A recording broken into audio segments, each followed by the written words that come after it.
Ce document traite de sujets qui peuvent être dérangeants pour certaines personnes de l'auditoire, car il révèle différentes interprétations possibles de faits historiques.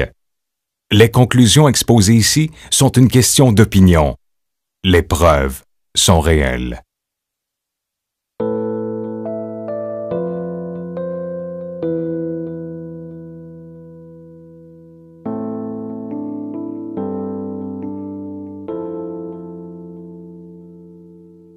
Entre la fin du 15e siècle et le début du 16e, vivait un artiste du nom de Léonard de Vinci, un artiste aux multiples facettes. Par le biais de son travail, il laissa derrière lui des vestiges de chemins sacrés et les clés cruciales permettant d'ouvrir les secrets du langage brumeux des symboles. Cet esprit de rébellion laissa Léonard aux abords de l'irrévérence. Pour comprendre le cheminement de Léonard, nous devons emprunter une route plutôt sinueuse, un trajet jonché de signes qui nous permettra de comprendre son ambitieuse dévotion. Presque toutes les œuvres de Léonard de Vinci renfermaient un symbole biblique ou une figure ostentatoire contenant de multiples contradictions. Parfois, on retrouve ces signes au premier plan et, à d'autres reprises, ils sont à peine suggérés par un geste ou sont contenus à l'intérieur d'une figure. Jean le Baptiste, personnage énigmatique ou personnage intentionnellement mis à l'écart? Pourquoi les Saintes Écritures furent-elles si réservées à l'égard de l'homme qui annonça la venue de Jésus? Pourquoi Léonard le peignait-il dans presque toutes ses œuvres? Quel message voulait-il nous transmettre de par son omniprésence?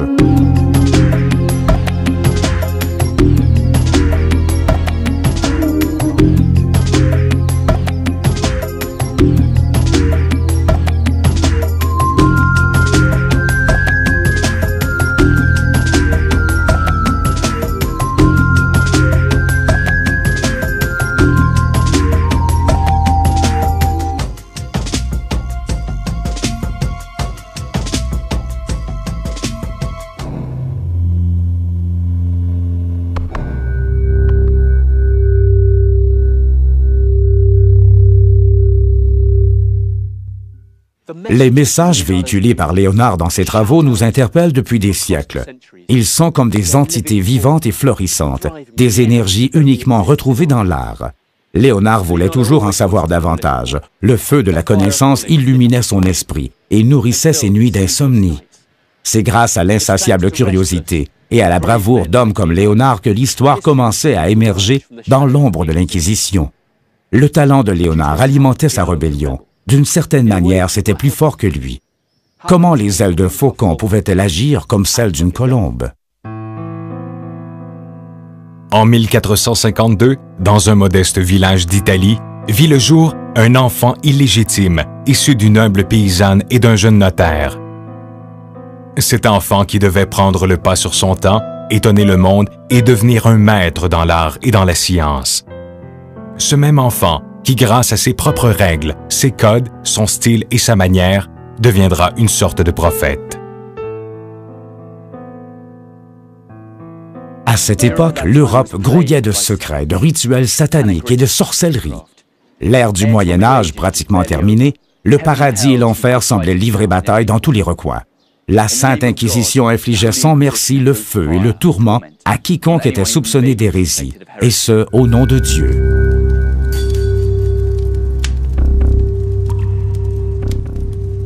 Sa véhémence était ressentie aux quatre coins de l'Europe. Sa parole était incontestable, et pourtant personne n'était au-dessus de tout soupçon. Autant d'hérésies devaient être punies et compensées par le sang.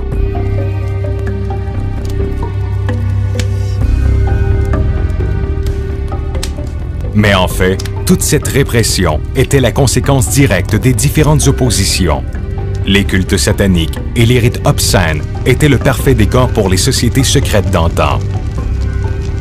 Ces sectes étaient mûres pour tout ce qui était diabolique, comme l'excès sexuel, les sacrifices d'animaux et les trans hypnotiques. Par-dessus tout, ces sectes se rejoignaient dans une certaine désacralisation des divinités. Les villes bondées d'Europe hébergeaient secrètement une quantité importante de partisans à ces cérémonies païennes. Malgré un thème commun, ces rituels pouvaient légèrement différer par leur nature. Tous étaient un renoncement au christianisme, une manière de manifester une ferveur infidèle et ainsi invoquer des pouvoirs surnaturels.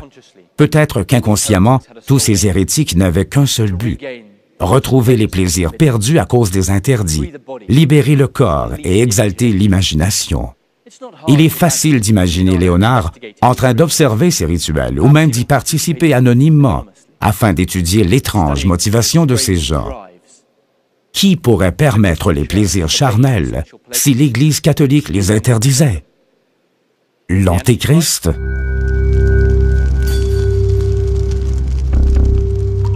Malgré la persécution acharnée et l'anéantissement de ses partisans, la messe noire était un rituel très répandu. Imaginons un instant Léonard, épiant ces cérémonies nées de l'anti-foi. L'hostie noire jaillissant des flammes du bûcher, le Messie injurié, insulté. Son nom était déshonoré et son image souillée. En réponse au sexisme revendiqué par le catholicisme, plusieurs femmes présidaient certaines de ces cérémonies. Les hurlements désespérés de ces prêtresses s'élevaient au-dessus de l'odeur nauséabonde des bêtes sacrifiées. Le blasphème, les orgies, l'émission des odeurs de sang et de sexe demeuraient les finalités de l'évocation de l'ange noir. La plupart des sectes hérétiques vouaient un culte à tout symbole qui offensait les dieux chrétiens. Les crânes, les cornes, les chats noirs et les serpents. Ceux-ci incluaient les évangiles apocryphes, qui contenaient les comptes rendus non officiels des événements du christianisme. Sans aucune raison apparente, ces écrits furent exclus de la Bible. En voici un élément essentiel. Pour l'Église catholique et l'Inquisition, il existe des variantes possibles en termes d'hérésie. Cela pouvait aller des sectes radicalement démoniaques aux diverses ramifications du christianisme. Celles-ci étaient souvent non antichrétiennes et non blasphématrices, mais ne pouvaient suivre les dogmes imposés du Vatican. Une de ces sectes avait foi en Jean le Baptiste. Pourquoi cette croyance était-elle considérée comme hérétique? Léonard était-il un partisan de Jean le Baptiste? Chose certaine, il voit une fascination profonde à ce prophète du désert. Étudions avant tout de plus près ce personnage qui obsédait autant Léonard. Un personnage étrange dans les évangiles, un personnage solitaire, isolé. Bien que selon la Bible, on perçoit Jean le Baptiste comme appartenant à une autre histoire, dans la version païenne des évangiles, il lui est attribué un rôle beaucoup plus central. Il est miraculeusement né d'une femme âgée de 80 ans. Bien que Jean le Baptiste soit l'homme qui baptisa Jésus, il prendra son propre chemin et aura ses propres partisans. Il ne se joint pas au groupe qui entourait le Messie. Après son ascension, après avoir gravi les échelons du pouvoir, l'Église catholique persécuta les partisans de Jean le Baptiste, au même titre que s'ils suivaient l'Antéchrist. Les fréquentes apparitions de Jean le Baptiste dans les œuvres de Léonard nous suggèrent un côté plus sombre des croyances de l'artiste. Souvent dissimulés dans les œuvres de Léonard, des codes secrets faisant référence aux profondes convictions de l'artiste. Si ces symboles étaient découverts, ils auraient été jugés comme étant hérétiques et condamnables. Des signes et des symboliques assez subtils pour éluder l'œil accusateur de l'Inquisition. Des signes qui, aujourd'hui, ressortent clairement de ces canevas anciens. De 1513 à 1516, Léonard peint Saint Jean le Baptiste. Aucune documentation ne prouve que cette œuvre résulte d'une commande ou qu'il ait été rémunéré pour la réaliser. Son désir personnel de rendre hommage à ce saint, d'exprimer toute la compassion qu'il pouvait ressentir à l'égard de cette secte loyale à Jean le Baptiste, est sans doute à l'origine de sa création. Léonard dissimula plusieurs messages subtils à même la peinture.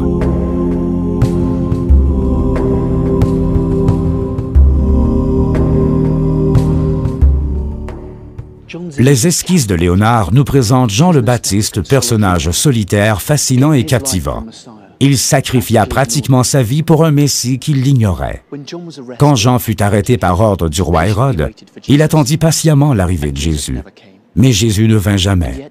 Fait curieux, Jésus ne commença à prêcher qu'après le décès de Jean le Baptiste. Quelle est la connexion entre ces deux hommes? Selon le texte saint, cette dualité à même Jésus, qui avait fait entendre l'appel prophétique, cherchait toujours son propre chemin. Dans le désert de la Jordanie, Jésus se présenta devant Jean le Baptiste, entendit ses prières et reçut le baptême public.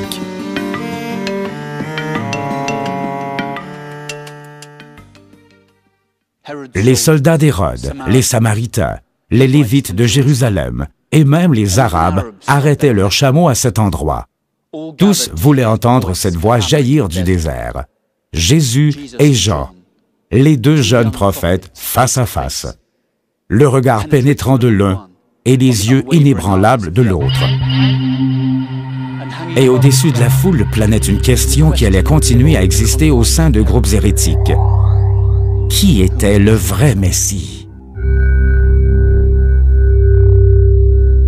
Jean le Baptiste mourut tragiquement aux mains d'Hérode. Ce roi fut hypnotisé par la danse de Salomé et devint ainsi prisonnier d'une promesse. « Demande-moi ce que tu veux », affirma-t-il à la danseuse. « Je veux la tête de Jean le Baptiste sur un plateau d'argent », lui dit-elle. Tel que dessiné par Léonard de Vinci, l'index de Jean le Baptiste pointant vers le ciel signifie bénédiction et serment, et en un mot, c'est un geste qui échappe au contrôle de Dieu. En prenant comme hypothèse que Jean le Baptiste est un saint, cela n'avait rien d'étrange du tout. Mais ce geste combiné à d'autres symboles commence à apparaître dans toutes les œuvres de Léonard.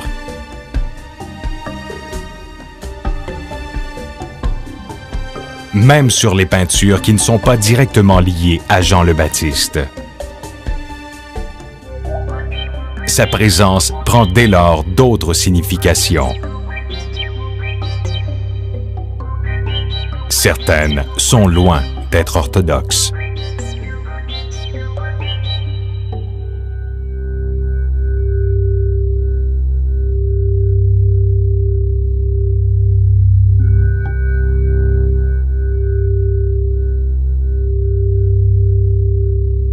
La question n'était pas ingénieuse, mais allait souvent se répéter. Pourquoi Léonard était-il si déterminé à dépeindre Jean le Baptiste dans des œuvres où, apparemment, il n'y avait aucun lien? Étudions la vraie importance que Léonard portait à Jean le Baptiste. Artistiquement, toute trace de sacrilège était invisible. Mais dans ses œuvres résidait un doute inquiétant. Et si Jean le Baptiste tenait une place prépondérante par rapport à Jésus? Et si l'humanité avait mal identifié Dieu?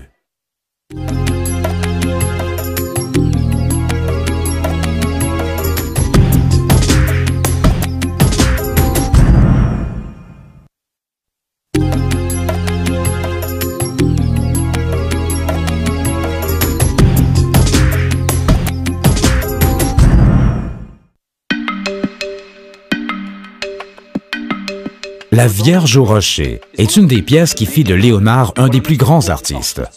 À première vue, on n'y retrouve rien d'étrange, mais plongeons dans la confusion de cette toile. Essayons de prouver qu'elle contient des messages qui ne sont jusqu'à ce jour aucunement décodés. Pour échapper au roi Hérode et ainsi sauver leur enfant, cette scène fait référence à l'exode vers l'Égypte de Joseph, Marie et l'enfant Jésus. Hérode avait donné l'ordre de tuer tous les garçonnets de moins de 2 ans. La peinture met en scène la Vierge Marie, l'enfant Jésus, Jean le Baptiste aussi enfant, et l'archange Uriel. Ici, la Vierge Marie, Saint Jean le Baptiste et Jésus, jeunes enfants ainsi qu'un ange. Tous ces personnages sont peints à l'intérieur d'une caverne. De là le titre de cette pièce, La Vierge au rocher. Au centre de cette composition, la très jeune Vierge Marie est assise vêtue d'une robe bleu foncé.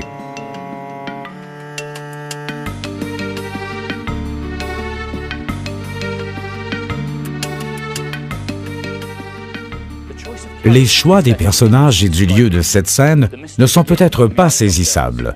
Le mystère débute une fois que nous nous posons la question à savoir lequel des deux est Jésus.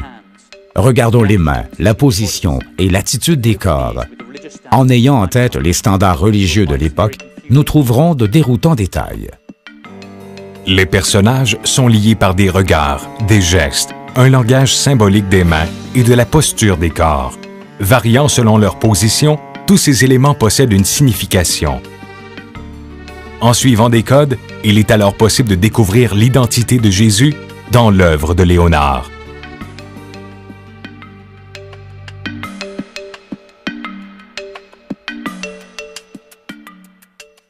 Dans les œuvres illustrées de la Renaissance, les mains étaient souvent plus expressives que les visages, et spécialement comparées aux visages chrétiens.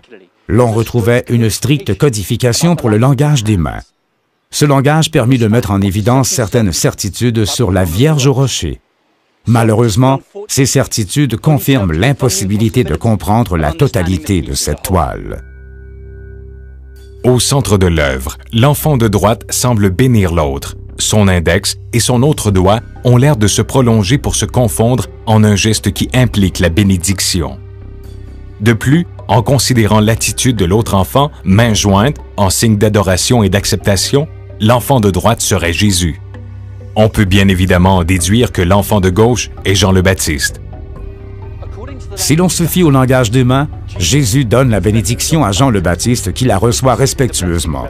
Cette toile ne serait pas aussi frappante s'il n'y avait pas cette façon très spéciale de Léonard d'établir un rapport entre les personnages qu'il dépeint. Chose étrange, Jean le Baptiste est protégé par Marie, qui lui appose un regard d'amour. L'autre présence féminine est Uriel, qui, selon la liturgie catholique, est l'ange gardien de Jean le Baptiste. Dans cette peinture, Uriel est derrière Jésus.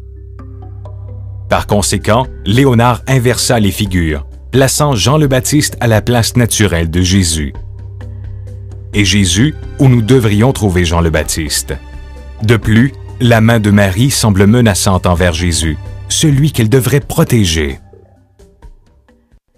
Jean avec Marie et Jésus avec Uriel. Pourquoi tant d'ambiguïté entre noms et rôles? De plus, Uriel semble pointer Jean, qui pourrait vraisemblablement être l'émissaire. Mais quelle était la vraie identité de cet émissaire? Tous ces changements de place culminent en plus de détails. L'art religieux est régi par une convention sur le positionnement des mains, une convention qui respecte la posture et reflète la hiérarchie religieuse. Comme il était le Messie, Jésus devait se retrouver au-dessus de tout autre personnage ou au centre de la scène. Visuellement, pour ne pas impliquer que quelqu'un était plus important que lui, personne ne devait se retrouver au-dessus du Sauveur. Mais dans l'œuvre de Léonard, Jean le Baptiste est au-dessus de Jésus. À l'époque de la Renaissance, pour souligner l'importance de la hiérarchie, tous les artistes faisaient une sorte de distribution des rôles. Léonard ne laissait rien à la chance, et la négligence n'était pas une possibilité. Alors pourquoi a-t-il intentionnellement créé cette confusion? Et qu'essayait-il de dire? Tous les détails de cette peinture convergent en un protagoniste, Jean le Baptiste. Jean est au-dessus de Jésus. L'archange Uriel le pointe du doigt, le désignant comme l'élu. Marie protège Jean et non Jésus, qu'elle semble au contraire retenir d'un geste de la main gauche. Le rôle central que détient Jean dans la Vierge au rocher est une prise de position qui défie les tendances rigides de la religion. Ceux-ci n'étaient pas que de simples détails aux yeux de la religion, c'étaient de vrais sacrilèges. Son message serait alors que Jean, étant au-dessus de Jésus, serait l'être choisi. Un autre détail ne peut échapper à notre analyse. Jésus est froidement positionné au sol. Il semble nu et fragile. À l'inverse, Jean semble être vêtu. La réaction de l'ordre San Francisco Grande, qui avait commandé cette pièce, fut curieuse. Sous prétexte qu'elle portait trop à confusion, ils refusèrent de rémunérer Léonard pour sa réalisation. En réponse, il les menaça d'en peindre une autre identique pour d'autres clients. Il n'y a qu'une seule manière différente d'analyser cette pièce. L'enfant près de Marie est effectivement Jésus, et celui près de l'archange Uriel, bien évidemment Jean le Baptiste. Cette interprétation est corroborée par la littérature classique. Mais si ceci était vraiment le cas, alors l'hérésie de cette toile était encore plus soulignée. Jésus serait agenouillé avec adoration devant Jean, qui lui apposerait sa bénédiction. 20 ans après la première, Léonard peint une seconde version de la Vierge au rocher pour supposément clarifier la confusion entourant les enfants et ainsi mieux les positionner, en accord avec les conventions de l'époque. Néanmoins, la nouvelle réalisation n'amena pas la solution et ne résoudra pas le problème. Et une fois de plus, Léonard interchangea les personnages.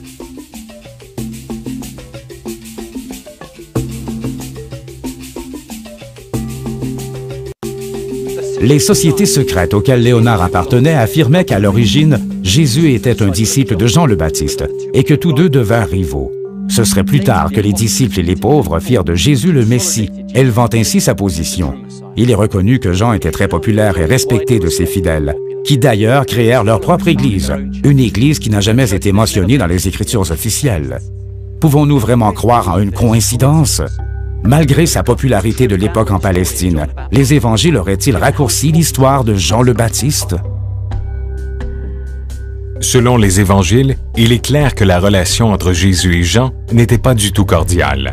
En fait, elle était plutôt distante et même tendue. Jean voyait le Sauveur en Jésus. Mais plus tard, une fois en prison, il attendit en vain la venue de Jésus et sa foi en lui flancha. Quand on faisait parler Jésus de Jean, il le comparait à une vieille outre, prête à recevoir du vin nouveau, en référence aux mots de Dieu. Jean vivait en ascète, tandis que Jésus acceptait les cadeaux dignes d'un fils de Dieu. Jusqu'à leur presque extinction, l'Église chrétienne persécuta les fidèles de Jean, les sympathisant à ses doctrines. Ses adhérents comptaient parmi eux des Templiers et autres membres de sectes nés de ses principes. Tous allaient bientôt être accusés d'hérésie.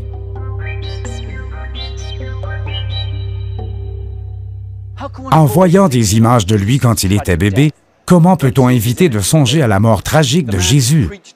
L'homme qui prêchait l'amour, qui fut torturé à presque en perdre la raison, et qui renie Dieu le Père pour l'avoir abandonné. Comment peut-on éviter de penser à Jean le Baptiste, emprisonné dans le noir pendant plusieurs années, pour finalement être décapité à la demande d'une femme?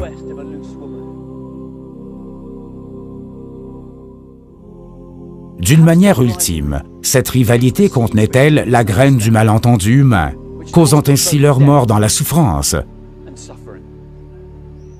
Peut-être est-ce ce détail précis que Léonard veut faire ressortir dans cette peinture, le malentendu, la confusion et les contradictions d'un culte qui imposa sa volonté, sa foi, grâce au sang versé et à la souffrance.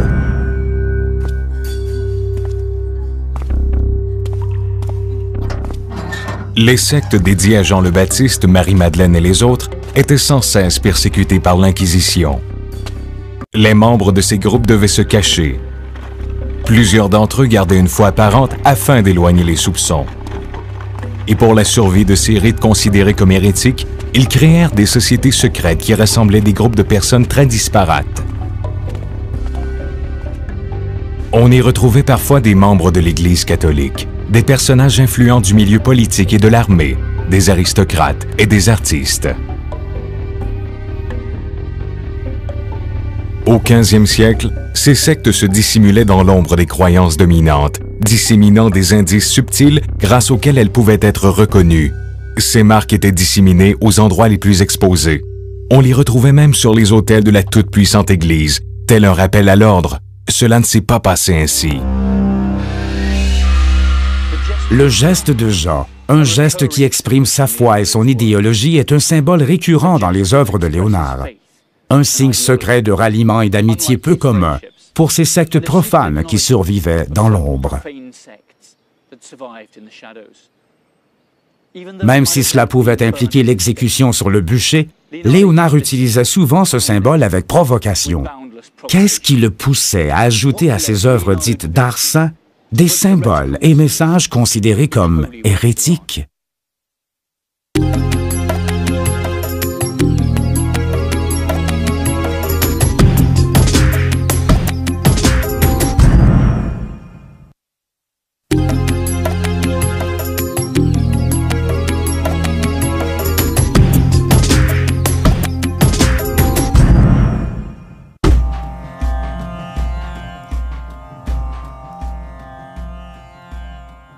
Parmi les reliques retrouvées en Europe à la fin du 19e siècle figuraient les pages d'un vieux manuscrit. Des faits curieux indiqueraient que ces documents découverts à Paris émanaient d'une seule et unique personne qui aurait produit des textes similaires retrouvés à Londres, Vienne et Milan. Cet indice, un texte frénétique rédigé de droite à gauche, est sans aucun doute devenu la preuve d'un être énigmatique et agité. Les experts s'attendaient, en feuilletant ces pages poussiéreuses, à ne découvrir qu'une insignifiante antiquité. Mais à l'aide d'un miroir, ces documents mirent à jour de révolutionnaires connaissances qui allaient changer le cours de l'histoire et de la religion. L'auteur se nommait fréquemment Io, Léonard de Vinci. Une fois ces 500 pages décodées, les multiples talents de Léonard de Vinci rayonnèrent comme s'ils avaient auparavant été emprisonnés. Chaque facette de sa personnalité entraînait une surprise perpétuelle. C'est ainsi que, sans toutefois être l'artiste attitré du christianisme, de Vinci éparpillait des symboles païens dans ses représentations d'événements sacrés, même si ces derniers étaient commandités par l'Église. De ces pages ressortaient les nuances d'une personnalité les plus importantes de l'histoire. Un artiste conçu par accident, né d'une amourette entre Katharina, une pauvre paysanne, et Ser Piero de Vinci, un notaire.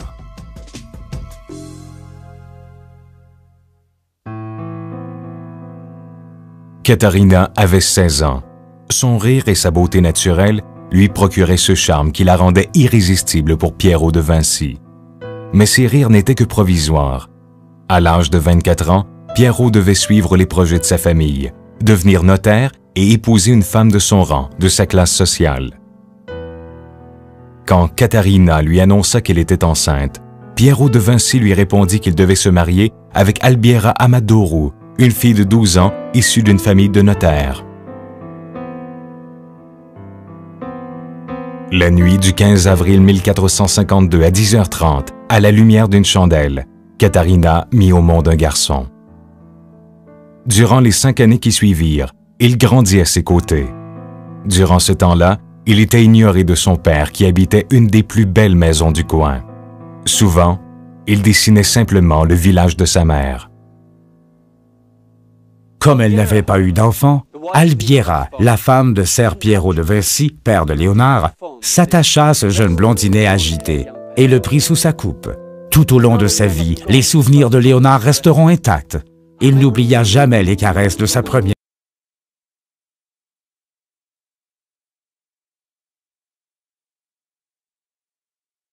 mère.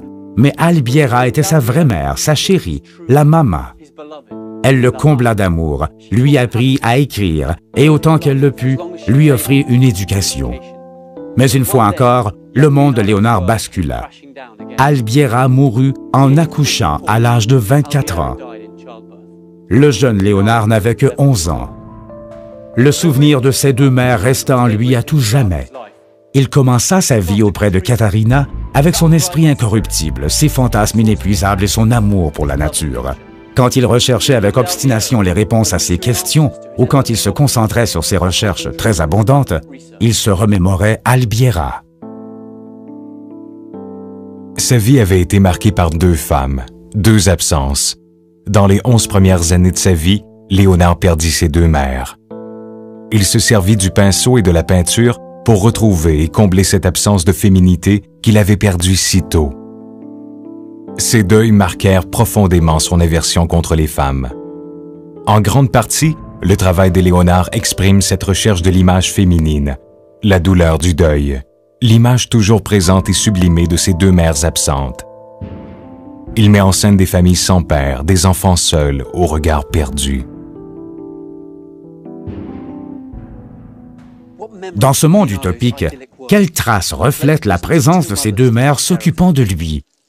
Un monde dominé par la femme, ou peut-être dominé par l'abysse laissé par leur absence. Une absence qu'il essaie de camoufler et de compenser dans l'art.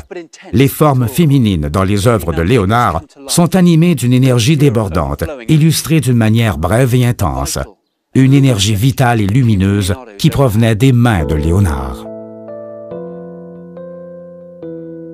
À l'époque où De Vinci créait d'exquises œuvres d'art dédiées aux femmes idolâtrées, comme les Vierges et les Saintes, l'Église avait une vision complètement différente du rôle de la femme.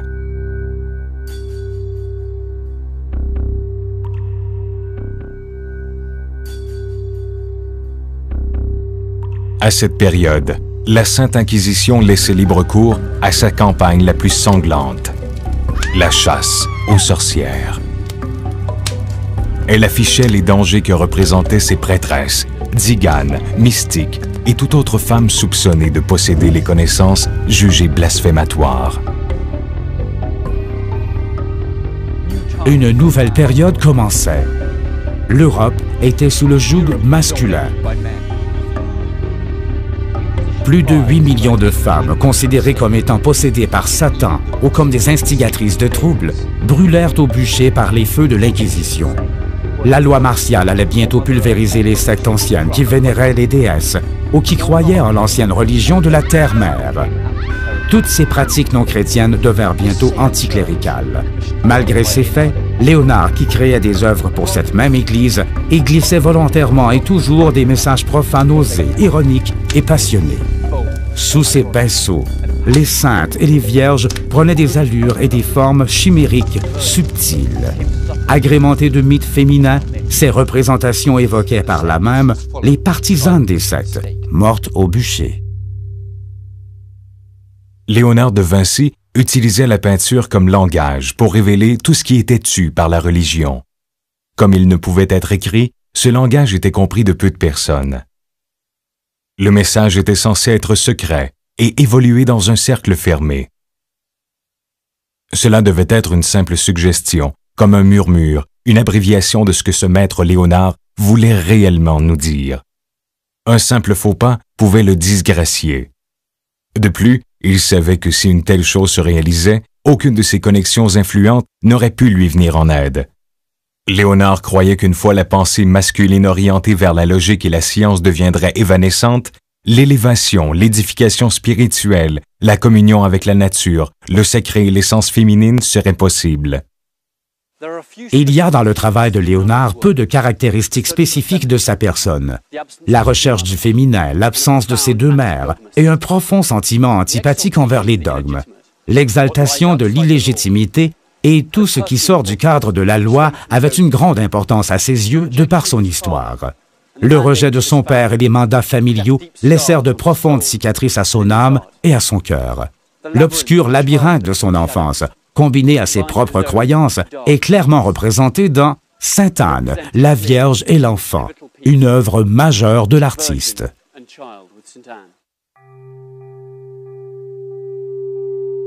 Cette pièce met en scène deux enfants aux côtés de la Vierge Marie et sa mère Sainte Anne. L'enfant dans les bras de la Vierge Marie est Jésus, l'autre Jean le Baptiste. Réalisée sur carton, cette œuvre recèle une beauté étrange et merveilleuse. Elle lui vient de cette atmosphère qui a l'air de baigner dans un environnement aquatique, ondulé de l'indéfinissable limite en arrière-plan et des couleurs bleutées des personnages. Peut-être le reflet d'un souvenir du commencement ou du paradis perdu que symbolisent les entrailles maternelles. Ces deux images féminines sont si complémentaires que leurs silhouettes et leurs vêtements se mélangent et se confondent. Entourées d'un ovale en forme d'œuf, représentant la graine de la vie, de la force créatrice, de la maternité, ces deux mères fusionnent. La main de Sainte Anne, empruntant la gestuelle de Jean le Baptiste, est très frappante. Mais dans ce cas précis, ce geste avait une autre signification et exprimait une détermination peu commune. En effet, le geste de Sainte Anne était ferme et possédait un caractère grave et solennel. C'est un geste qui annonce, indique et prévient. Disproportionnée face au corps de Sainte Anne, la main s'élève et pousse les autres personnages hors contexte, se donnant ainsi une curieuse importance et le rôle principal. Cette main possède une certaine rigidité et masculinité, comme pour affirmer que Sainte Anne et Jean le Baptiste ne faisaient qu'un. Léonard continuait de souiller ses œuvres de symboles déconcertants. Il combine le personnage de Sainte Anne avec le doigt de Jean le Baptiste. Ces personnes sont liées par la vénération que leur vouent les sectes.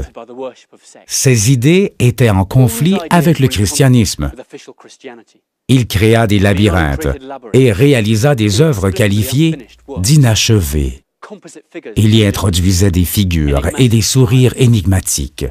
Dans ses œuvres religieuses, il interchangeait la position et la gestuelle associées aux personnages et aux gestes. Dans presque toutes ses œuvres religieuses, le geste de Jean est représenté. Telle une seconde signature ou un hommage subtil à ses compagnons secrets. Il nous rappelle la nature de ses vraies pensées. Si nous considérons l'ensemble de son œuvre et que nous comptons le nombre d'indices faisant référence à Jean, il devient évident que Léonard appartenait à une de ces sectes fidèles à Jean le Baptiste. Dans la dernière scène, Judas, à gauche derrière Jésus, lève un doigt, comme pour dire « Souvenez-vous de Jean le Baptiste ». Dans l'adoration des mages, on distingue au centre un signe imperceptible associé à Jean, comme pour réaffirmer sa présence dans une scène qui ne lui est pas reliée. Il y a cet arbre, le caroubier, un symbole de Jean, mais également rempli de détails suggérant le geste de Jean. Il rassemble autour de lui des personnages emplis de spiritualité qui ne célèbrent pas le nouveau-né, mais les racines de l'arbre de Jean. Ce geste est amplifié dans la pièce Sainte Anne, la Vierge et l'Enfant, ainsi que dans Bacchus. À plusieurs reprises, Léonard fait en sorte que nous n'oublions pas Jean le Baptiste.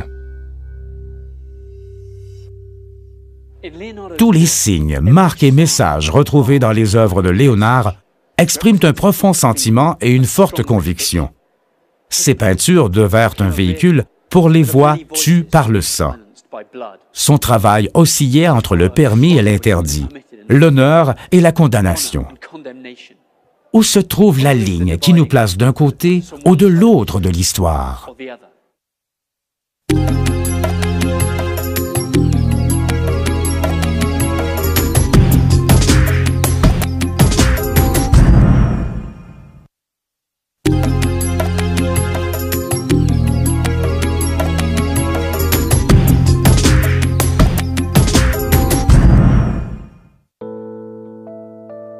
Un petit élément n'ayant aucun respect pour la création vit le jour et évolua rapidement. Effectivement, grâce à son pouvoir, chaque chose pouvait modifier son essence. Léonard de Vinci. Païen ou chrétien, une dualité qui nourrissait la foi. Grâce à elle, les gens attribuèrent des noms chrétiens à leurs dieux anciens. Dans d'autres pays, on fabrique toujours des croix à base de sel pour parer aux éclairs, ou on suspend une image de Saint-Georges derrière leur porte pour protéger leur maison. Nous effectuons encore le signe de croix quand nous apercevons un hibou. Quelle est la limite du païen? Cette limite existe-t-elle dans l'esprit humain? L'élégante ville de Florence était si dévouée à Saint Jean le Baptiste qu'elle le promulgua saint patron de la ville. Une fois de plus, la dévotion chrétienne et le paganisme étaient unifiés. Avec beaucoup d'adresse, Léonard de Vinci attendait la vague qui divisait l'inacceptable du permissif. Comme il était conscient de ce qui était jugé inacceptable par l'Église, il continuait ses activités en secret. Léonard n'est pas reconnu en tant que sculpteur. Même s'il a imaginé des projets et des modèles qui auraient pu devenir de magnifiques sculptures, il ne les aura jamais réalisés. Mais secrètement, avec l'aide d'un autre artiste, il réalisa une sculpture. Ils créèrent cette sculpture à l'abri des regards qui scrutaient les moindres recoins à la recherche d'actes d'hérésie. Il n'y eut aucun témoin et ils ne laissèrent aucune documentation étayant cette œuvre.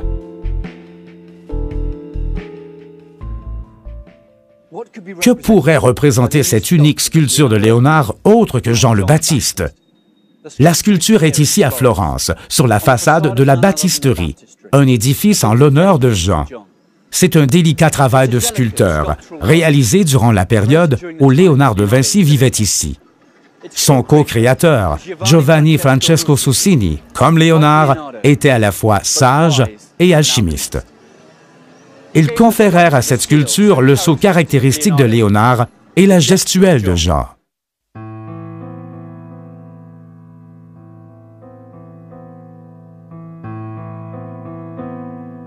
Combien de clins d'œil connus prouvant l'existence de cultures hérétiques peuvent être retrouvés dans l'art religieux représentant des saints chrétiens? Léonard franchissait constamment la frontière entre le païen et le chrétien. Chacune de ses œuvres levait un voile sur le cœur de grands mystères. Certains de ces mystères n'ont jamais pu être révélés. Les autres semblent être des messages contradictoires. Saint Jean le Baptiste, prêcheur du désert. Son nom est synonyme d'humilité et de spiritualité. Dans le travail de Léonard, Jean le Baptiste arbore une posture féminine, ce qui contraste grandement avec l'image du prophète fort qu'on lui conférait. Une autre pièce de Léonard décrit Bacchus, un dieu ancien de la mythologie classique. Avec le temps, ce dieu est devenu une sorte de figure féminine. Les vignes rappellent qu'il est le dieu du vin et des festivités. Les voix des dieux oubliés, les prières anciennes qui vivent dans les temples, dans des ruines méconnaissables. Même de petits rituels y étaient répétés sans toutefois savoir pourquoi. Dans cette guerre de symboles, païens et chrétiens absorbaient et interprétaient ces différents signes dans l'ultime but de déterminer une seule religion. D'où les rituels du monde chrétien, l'écho et les coutumes anciennes. Jean le Baptiste et Léonard de Vinci croyaient en une communion avec l'âme cachée en toutes choses. Dans ce sens, leur vie était ponctuée de rituels constants. Léonard est né juste sous nous, à Vinci, un petit village aux portes de Florence. Durant les 5 premières années de sa vie, il était en contact constant avec la nature. Nourri par la campagne toscane, cela se ressentait dans son travail. Selon les coutumes chrétiennes du village, avec les montagnes environnantes comme témoins, sa mère Katharina le baptisa. Elle lui donna un nom, l'amour et l'affection dont il se rappela toute sa vie. Avec les années, l'enfant grandit et devint un brillant artiste, un inventeur en avance sur son temps, un membre de secte, de société secrète qui défiait les dogmes en place. Mais ici, au travers des oliviers, et sous l'œil protecteur de sa mère, le jeune Léonard rassemblait du bois pour les feux de Jean le Baptiste. Pur et spontané, comme n'importe quel enfant.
Ce document traite de sujets qui peuvent être dérangeants pour certaines personnes de l'auditoire, car il révèle différentes interprétations possibles de faits historiques.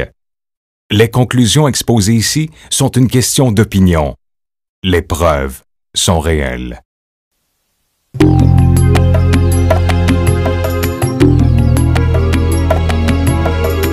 À la fin du 15e et au début du 16e siècle, vécut un homme fascinant, un rêveur, un inventeur et un artiste.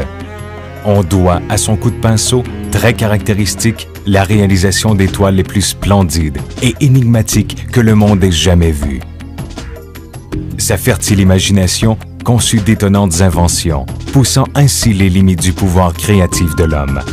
Léonard de Vinci, l'art et la science, l'inspiration et la connaissance.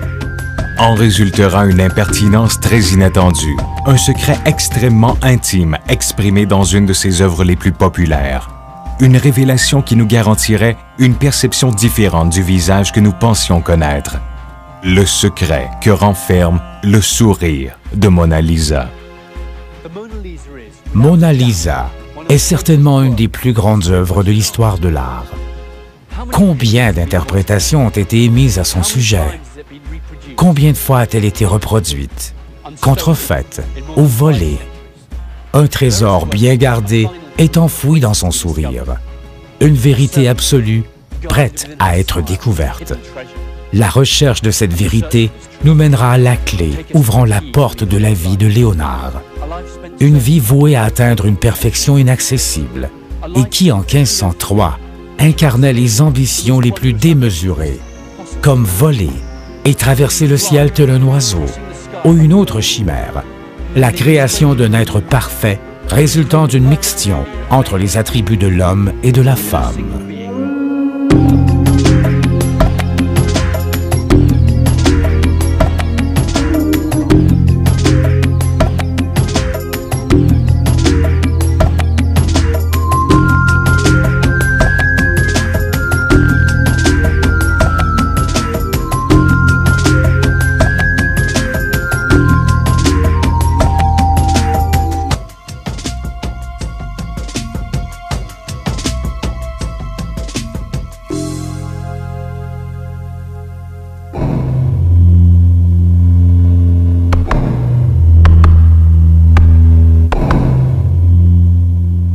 La Mona Lisa est l'œuvre la plus connue de Léonard. Il n'est pas surprenant qu'elle ait été décrétée l'œuvre la plus populaire au monde. Son nom atteignit les plus hauts sommets de l'histoire de l'art. Tout au long de l'histoire, son sourire inspira et éclaira nombre d'artistes. Elle immortalisa également son créateur, le rendant ainsi maître dans son art. Cependant, une seule interrogation peut nous éclaircir sur une quelconque idée reçue à propos de cette œuvre. Cette question est, où se trouve-t-elle maintenant? La réponse peut paraître évidente. Elle est exposée au musée du Louvre à Paris. Et si nous affirmions que ceci est faux? La peinture fut créée entre 1503 et 1505 à Florence. Elle est le fruit d'une demande effectuée par Francesco del Giocondo, un marchand florentin. Il souhaitait un portrait de sa troisième femme, Lisa Gherardini, sa cadette de 20 ans, qu'il avait épousée quelques années auparavant. Pour Léonard, ceci n'était pas qu'une simple commande. Cette tâche, ce portrait de Mona Lisa, fut pour lui une expérience fascinante.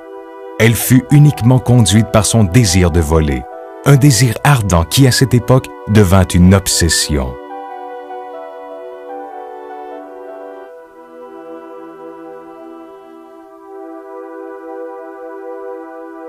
Petit à petit, deux éléments allaient prendre une place prépondérante dans sa vie. Son rêve de voler et ce portrait. D'une part, voir le monde des cieux et ainsi comprendre le secret des oiseaux. Et d'autre part, réaliser un portrait regroupant les symboles résumant l'essence propre de l'être humain. Des symboles qui transcendent le temps et ses limites.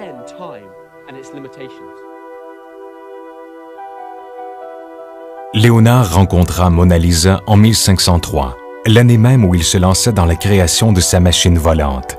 Il était tourmenté à chaque fois qu'il observait les oiseaux en plein vol, de plus en plus impatient de pouvoir les imiter. Il était obsédé par le fait de voler, de pouvoir voir le monde d'en haut, et ce, depuis sa plus tendre enfance.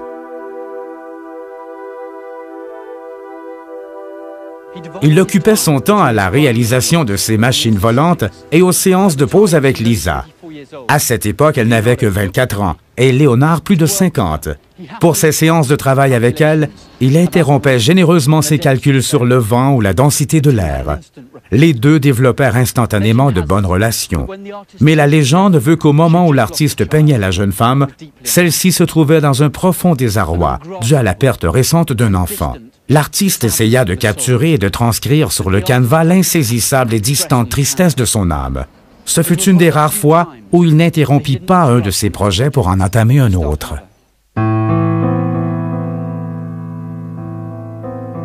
Pour être un peu plus précis, le mari de Lisa avait engagé des musiciens pour égayer et enchanter ses journées de travail avec Léonard. À l'époque, ceci était de coutume pour soulager la fatigue et éloigner l'ennui de ses séances.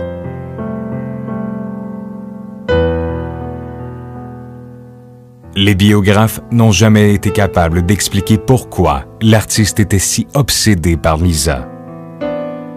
Les spéculations veulent que leur relation changea le jour même où elle lui apprit son âge, 24 ans. Avec les mystérieuses complexités qu'offre l'alchimie, Lisa devint aux yeux de Léonard la réincarnation d'Albiera, sa mère adoptive avec qui il vécut des temps si joyeux à Vinci.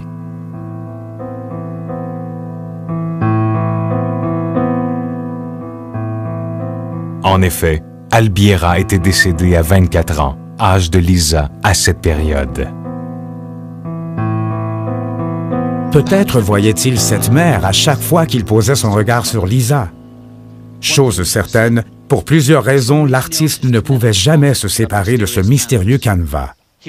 Il le garda à ses côtés jusqu'à la fin de ses jours. Ceci ouvre une autre porte vers un labyrinthe rempli de questions complexes. Si ce portrait était une commande, pourquoi ne l'a-t-il jamais rendu à son propriétaire légitime? Pourquoi l'a-t-il gardé jusqu'à ses derniers instants? Il y a plusieurs théories, mais aucune d'elles ne sont pleinement satisfaisantes.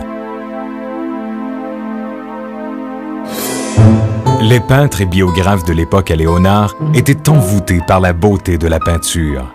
Ils en feront des copies et produiront des écrits et des esquisses inspirés de celle-ci. L'analyse la plus crédible est celle de Vasari, un biographe contemporain de Vinci et d'autres peintres de la Renaissance. Vasari fut le premier à appeler ce portrait Mona Lisa, 3 décennies après la mort de Léonard. Son nom d'origine, Madame Lisa.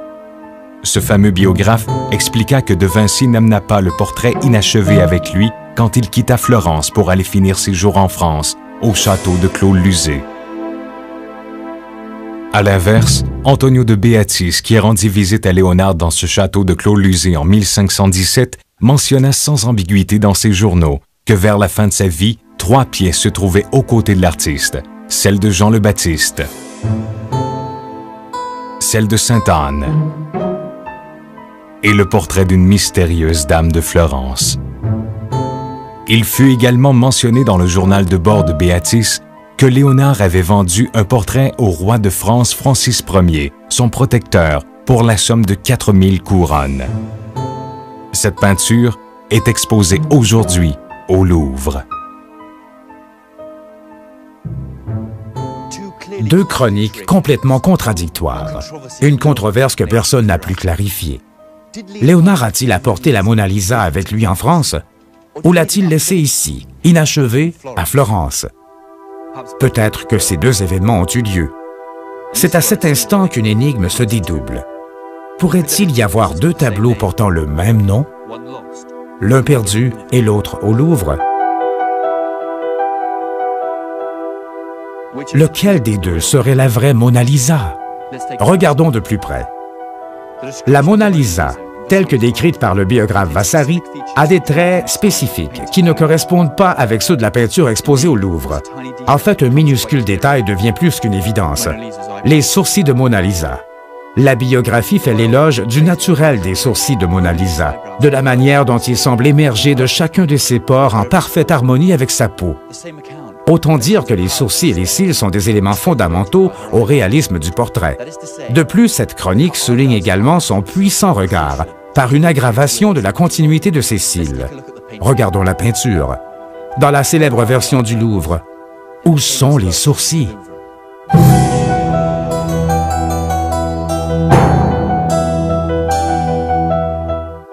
La peinture exposée au Louvre ne présente ni cils ni sourcils.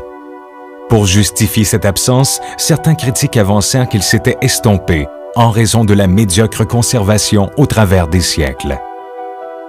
Il est vrai qu'afin de la protéger, la toile reçut plusieurs couches de vernis qui la décolorèrent quelque peu. Il est également vraisemblable qu'en 1956, elle fut victime de l'acide. Cependant, seule la moitié du bas fut endommagée. Autre fait, des études radiologiques effectuées par le Louvre montrent que la peinture en question est extrêmement bien conservée et qu'elle n'a jamais arboré ni sourcils ni cils.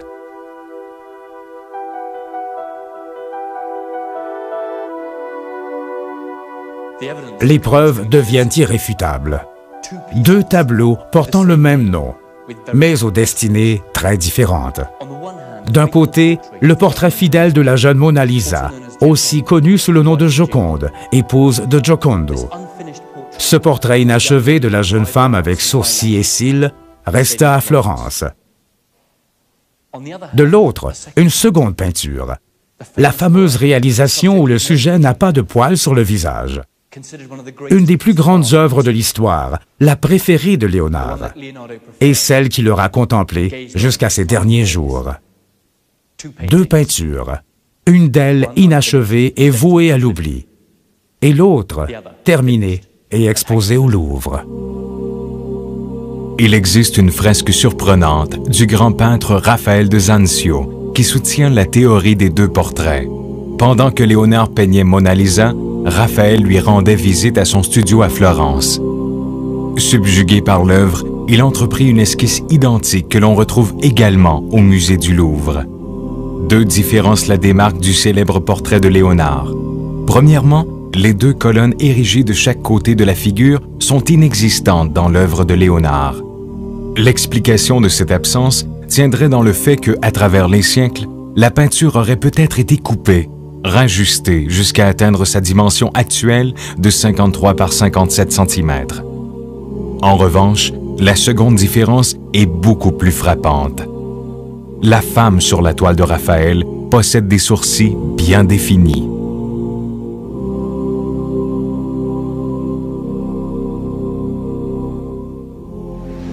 Deux colonnes grecques apparaissent derrière la dame. Des colonnes qui sont absentes dans la version de Mona Lisa que possède le Louvre. Voici des preuves supplémentaires montrant que la Mona Lisa, peinte par Léonard entre 1503 et 1506, n'égale certainement pas celle du Louvre, connue sous les noms de Mona Lisa ou de la Joconde. Gioconda, en italien, signifie femme heureuse. Cette expression pourrait être attribuée à une femme souriante, comme celle de cette fameuse toile. De plus, ce même terme pouvait être attribué à la femme d'une personne ayant comme surnom Giocondo, comme c'était le cas avec Mona Lisa, une sorte de référence informelle. Ces deux éventuelles significations pourraient aider à comprendre les incohérences entre les documents historiques de Vasari et de Béatis. Vasari, en référence à la toile de la femme de Giocondo, décrivait la peinture qui restait à Florence comme Mona Lisa. Béatis évoquait une toile, autre toile souriante, une peinture que Léonard amena en France et qui se retrouve aujourd'hui au Louvre.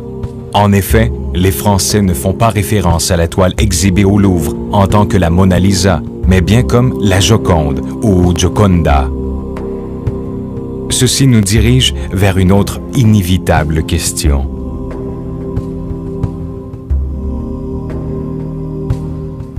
Qui est donc représenté dans la plus grande œuvre d'art au monde? La réponse vient bouleverser profondément les fondements de l'Occident. Une vérité transcendante et mystérieuse nous mène une fois de plus vers Léonard le Rebelle, qui continue de nous parler de l'au-delà, comme pour ébranler nos croyances, dissiper nos idées longuement acceptées et nous confronter à de grandes vérités. Allons rencontrer la personne derrière le nom de Mona Lisa. Pénétrons l'esprit de Léonard de Vinci.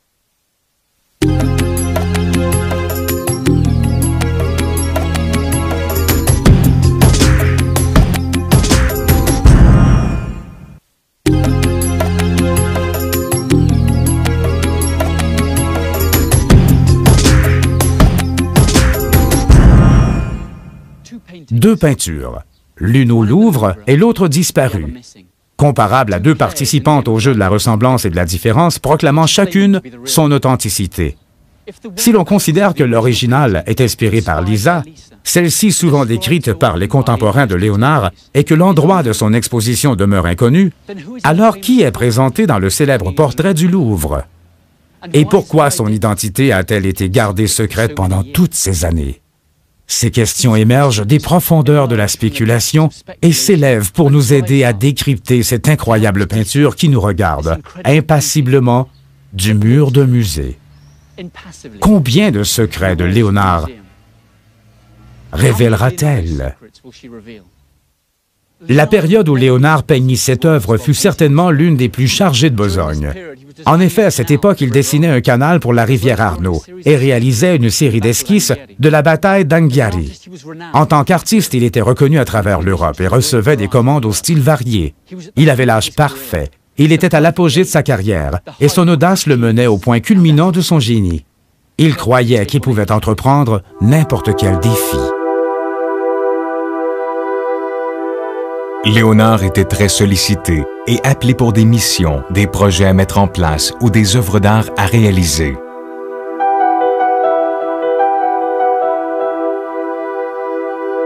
Mais son esprit ruminait une idée depuis des années. Tous les jours, il prenait des notes en rapport à la dynamique des oiseaux. Il détaillait le mécanisme de leurs ailes, les faisant varier en fonction du vent. Son prochain objectif était lié à une autre sorte d'art, l'art de voler. Cette fois-ci, ses infatigables prises de mesure avaient pour but d'imiter la nature, d'imiter les oiseaux. Nourri par cette obsession, Léonard créa des centaines de croquis truffés de leviers, poulies et formules. La machine volante devint son plus grand rêve. Une mention se retrouve dans ses cahiers personnels en marge de l'année 1503. Une phrase peut être un conseil, un souhait, ou mieux encore, une prémonition. N'attends pas davantage. Si ton oiseau peut voler, il doit le faire maintenant. Cette année, comme toutes les autres, passera rapidement. Léonard de Vinci.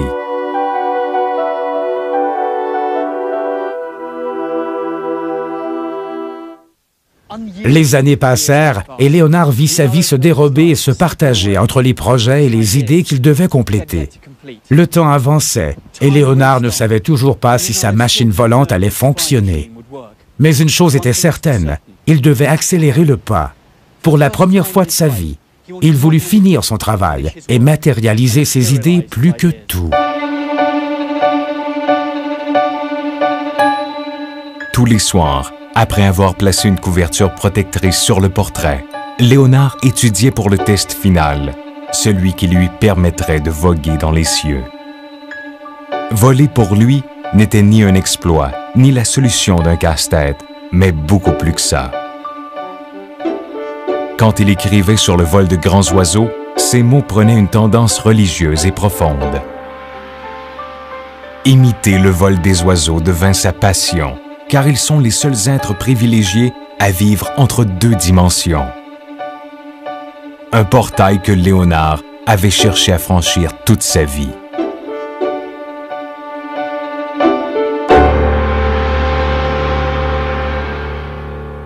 Mais ce rêve ne satisfaisait pas son obsession, son esprit en redemandait. Capturer les profonds sentiments de la femme en face lui devait une expérience passionnante. Un portrait révèle l'âme d'un individu, et Léonard rêvait de pouvoir faire rejaillir cette âme.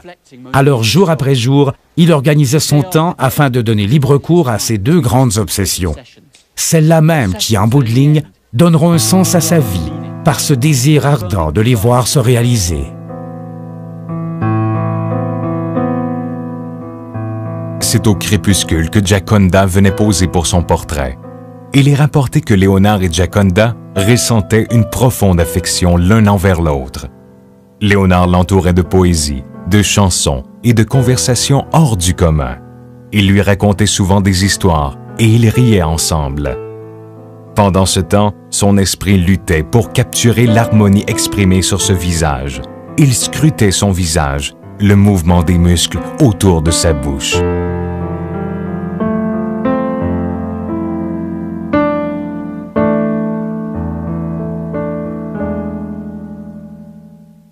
En faisant face aux contradictions apportées au portrait affiché au Louvre, nous devons accepter le fait que la femme y figurant n'est pas la femme de Giocondo, mais sans aucun doute quelqu'un d'autre. Les documentalistes qui défendent le concept des deux versions maintiennent fermement que les deux toiles sont les fruits de l'incomparable toucher de Léonard. Les deux œuvres se ressemblent peut-être, mais demeurent dissemblables, chacune étant fondamentalement distincte. Elles mettent en valeur des personnes différentes, l'une inspirée de l'autre. Si Mona Lisa n'est pas celle qu'elle devait être, et sachant qu'il n'y a aucune source fiable pour confirmer son identité, alors qui Leonardo a-t-il peint dans sa plus grande œuvre? Depuis la création de cette œuvre, l'histoire et les tumultes qu'elle suscita se rapprochent plus d'un roman de détective que d'une œuvre d'art. Un complément d'information sur l'œuvre nous orientera peut-être dans la bonne direction. Examinons la peinture du Louvre. Ses mains potelées, son attitude, ainsi que son air paisible suggèrent la notion de fécondité, ce qui laisse sous-entendre qu'elle était enceinte.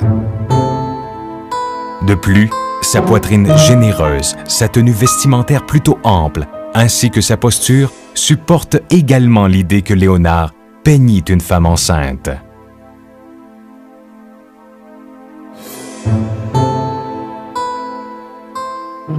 Mona Lisa était-elle enceinte ou venait-elle de perdre un enfant?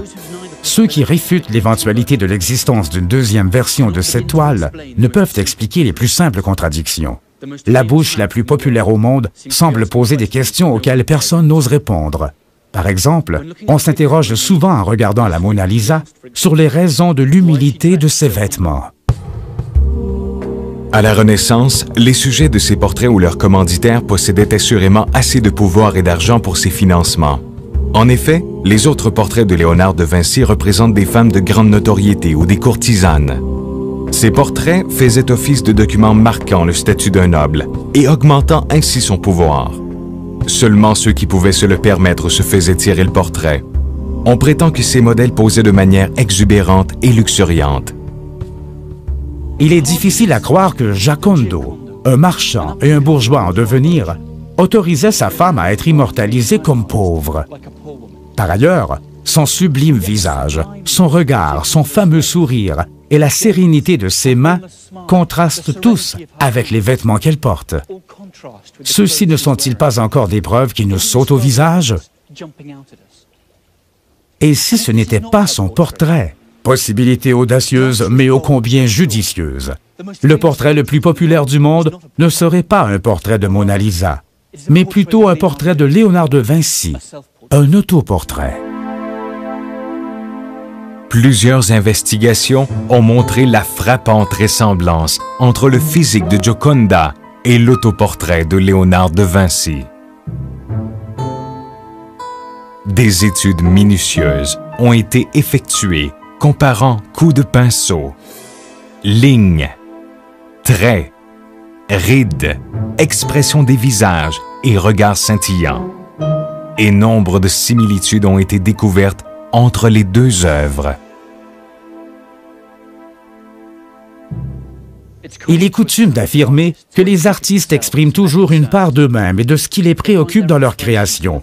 Leurs inspirations prennent source au sein même des différents éléments qui lient leurs travaux, leur sensibilité et la recherche de leur identité. D'où le fait que le portrait le plus important de l'histoire et l'image la plus populaire du monde soit un autoportrait de Léonard de Vinci.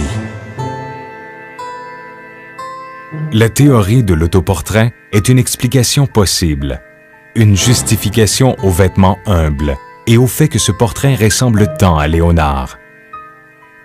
En réalité, ce serait la représentation de sa mère biologique, Katharina.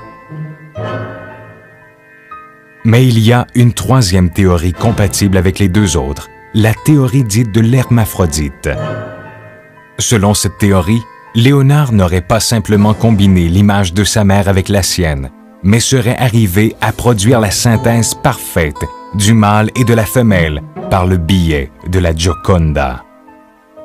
Le résultat de la recherche sur l'androgynie parfaite était en contradiction avec tous les écrits de l'époque. La symbolisation de l'importance de la femme dans la vie de l'homme, la part féminine en toute chose, la fertilité et la philosophie de la terre-mère sont toutes des tendances qui datent du temps des rites les plus anciens, du temps des évangiles gnostiques. À la vue de tous les indices éparpillés dans l'ensemble de ses œuvres, ces idées peuvent toutes être allègrement attribuées à Léonard. Une attitude dangereuse à observer. Imaginez ce qui aurait pu arriver si l'Église avait compris cet acte de défiance. Il aurait certainement été interprété comme un acte d'hérésie, ou du moins fait scandale.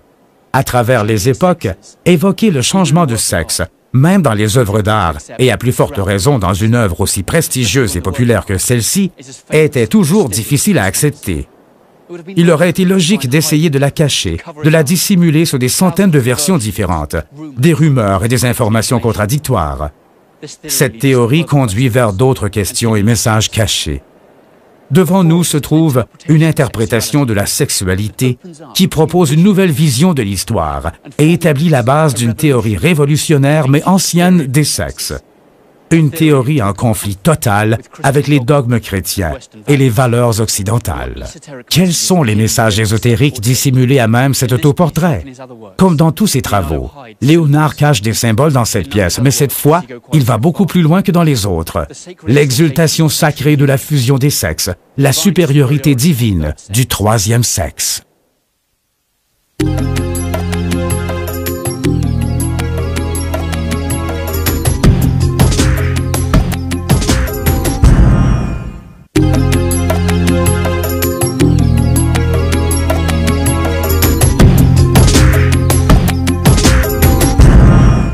Malgré sa spiritualité apparente, il est colporté que les habitudes de Léonard n'avaient vraiment rien de chrétiennes.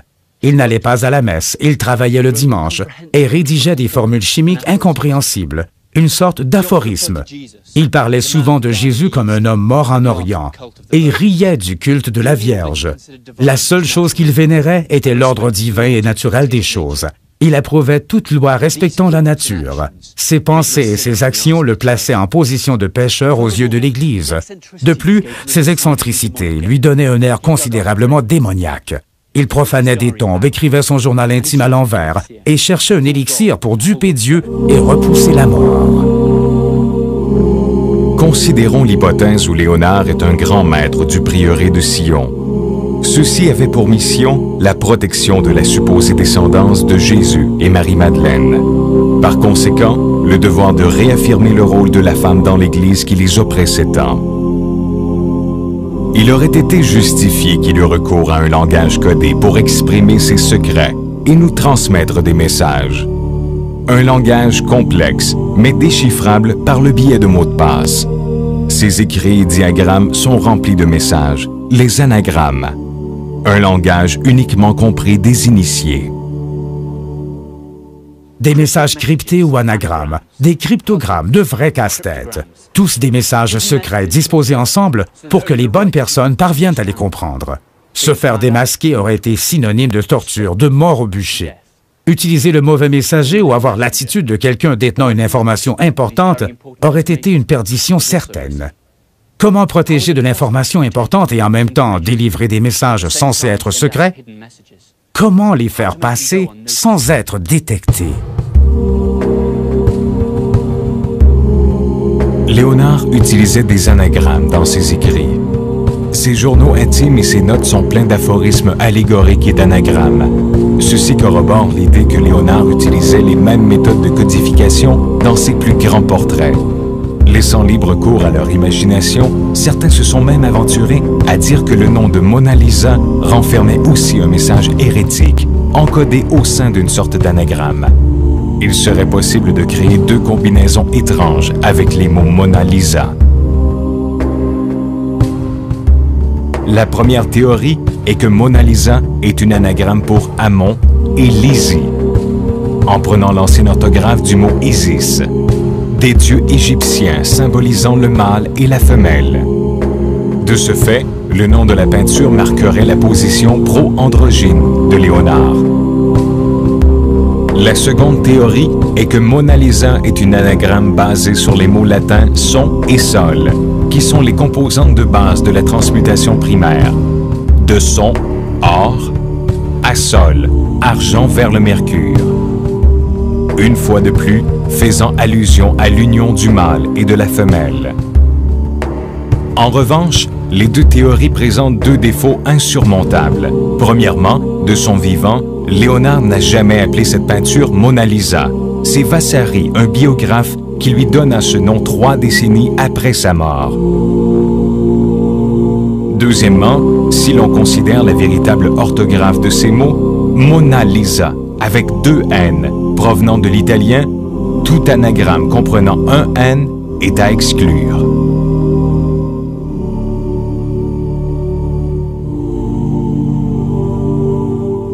Afin de délivrer ces informations d'une importance capitale et pour camoufler ces symboles interdits, Léonard utilisait une technique ingénieuse. Il les rendait visibles aux yeux de tous. Ils étaient tellement visibles que pendant des siècles, ils ne furent jamais détectés par les censeurs.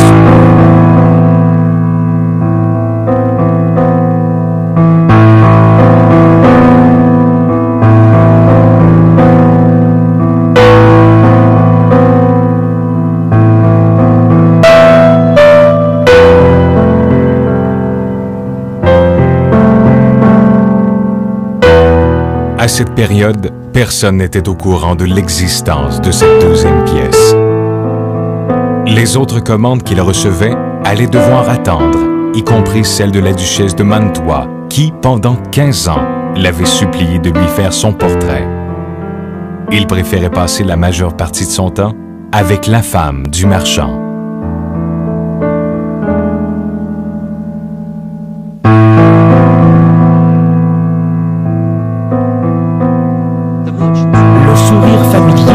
Du marchand inspira Léonard. Il ne pouvait qualifier ce qui l'avait envoûté à ce point, mais sa présence était ressentie un peu comme une auréole qui l'aurait confiné à l'intérieur d'un rêve. Un rêve qui le conforta dans l'idée qu'à travers Lisa, il retrouverait Albiera de nouveau. Peut-être que l'amour est tout ce que notre enfance nous lègue.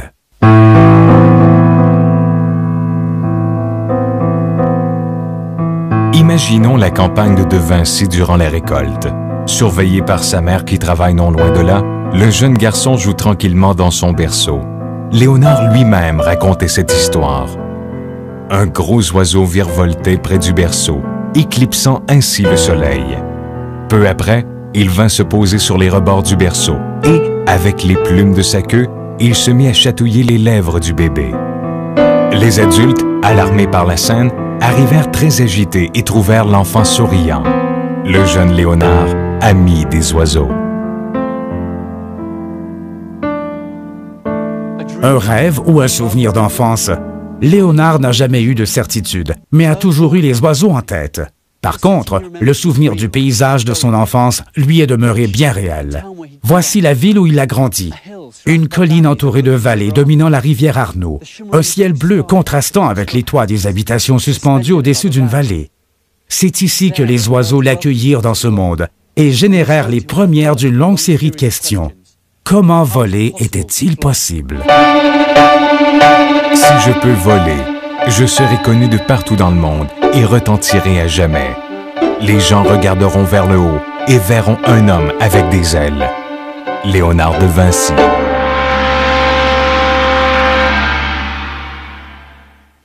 Il y a une petite illustration très révélatrice de Léonard. Un dessin exhibé dans un musée en France. Il fut crayonné en 1460 quand l'artiste n'avait que 8 ans. Comparable à une prophétie, ce fusain représente Jésus jouant avec un jouet proche d'un hélicoptère, un oiseau mécanique avec une hélice. Est-ce là un dessin naturel pour un garçonnet de 8 ans vivant à cette époque, où l'on ignorait même que la Terre était ronde? Quelle autre vision futuriste Léonard avait-il encore? Et qui pouvait les comprendre?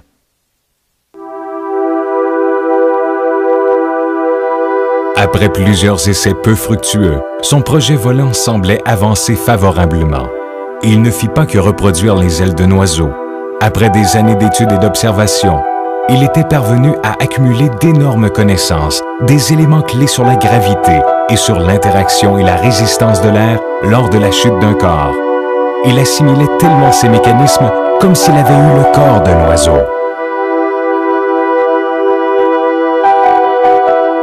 Quand Léonard lâchait ses pensées, toujours à la recherche d'une image, il plongeait dans le labyrinthe qui était l'âme de Mona Lisa. Pour lui, tenter, par l'entremise d'un visage exprimant la fraternité, de transmettre les mystères de l'âme représentait une obsession similaire. Qui était Léonard? Peut-être espérait-il qu'en laissant des traces et des énigmes, quelqu'un, un jour, comprendrait sa vraie nature.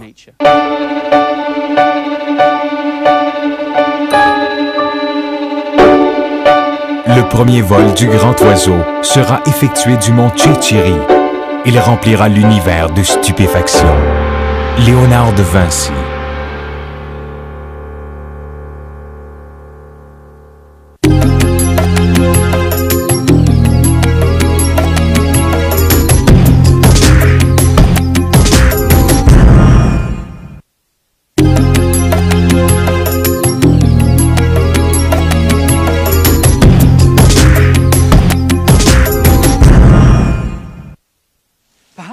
Si ce portrait, connu sous le nom de Mona Lisa, est tellement transcendant, peut-être est-ce parce qu'il réunit plusieurs de ses principes, inquiétudes et obsessions.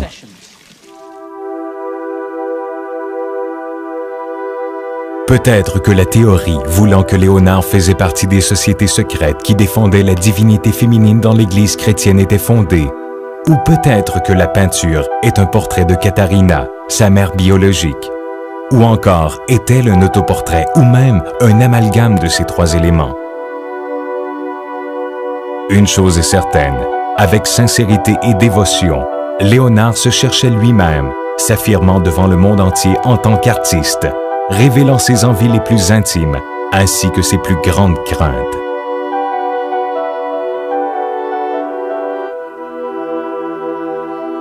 De la même manière qu'il cherchait à libérer son corps par le vol, il tentait de libérer son âme en représentant qui il était vraiment, un être androgyne, scindé en deux. Deux moitiés d'un être, l'une cherchant constamment l'autre, le sexe opposé.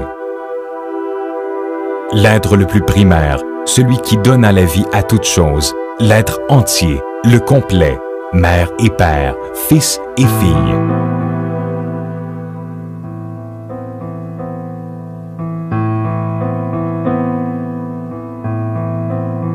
Léonard était probablement amoureux de Lisa del Giocondo. Son amour était sûrement platonique et idyllique. Cependant, c'est par le truchement de la peinture que nous savons que Léonard s'est lui-même représenté. Il lui donna le plus beau sourire de l'histoire, le sourire qui révèle tout en silence, le sourire qui transcende le nom même de Léonard. L'artiste universel. Le sourire de Mona Lisa. Du mouvement des vagues aux oiseaux en plein vol, je peins le mouvement d'un sourire. Léonard de Vinci. Le sourire le plus populaire au monde, affiché sur une peinture manifestement paisible, générait des tensions peu communes. Léonard pouvait appréhender la rencontre entre deux courants aquatiques ou les mouvements d'un oiseau pris dans des vents contraires. Il savait même comment deux muscles d'un corps conjuguent leurs fonctions pour n'en former qu'un.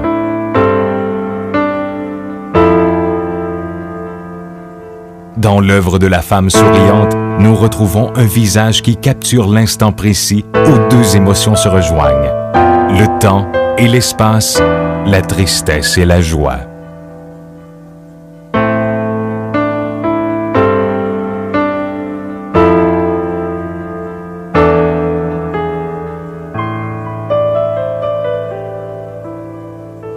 Nous ne saurons jamais si Léonard réalisa son rêve de voler. Mais dans son travail, il découvrit certainement une machine volante qui prit effectivement son envol. Faisant maintenant partie de notre héritage universel, son travail a traversé les temps et nourrit bon nombre d'imaginations. Finalement, avec cet autoportrait, Léonard a créé ce que personne d'autre n'a jamais pu créer.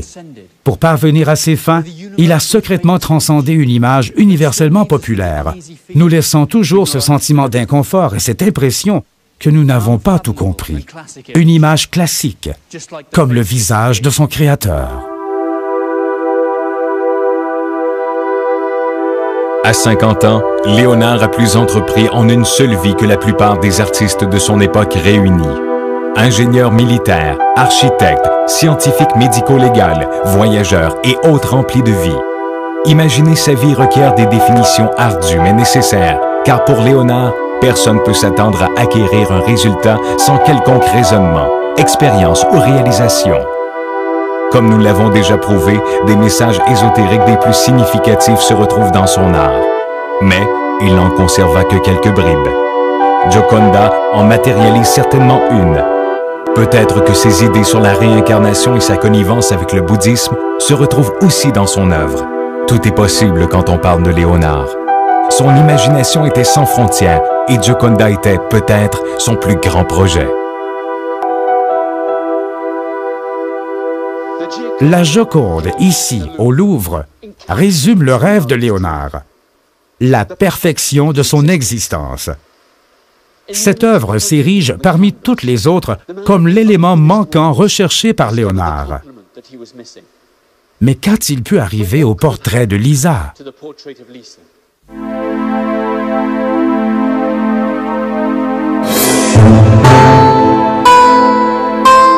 Devant le nombre de commandes et de projets qui affluèrent durant la période où il réalisa cette peinture, Lisa lui répétait qu'elle doutait de son achèvement.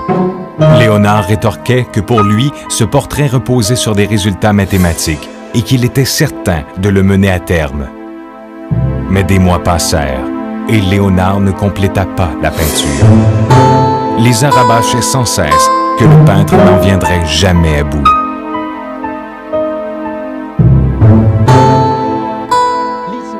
Lisa avait raison.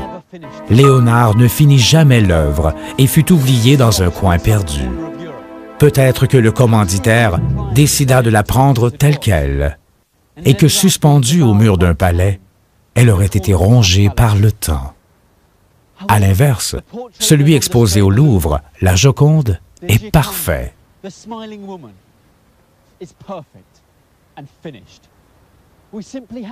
Nous devons nous mettre en tête que ce n'est pas le portrait de Lisa et qu'il y avait deux peintures, l'une perdue et l'autre qui exprime l'âme de son créateur. Aujourd'hui, cette peinture est présentée au Louvre.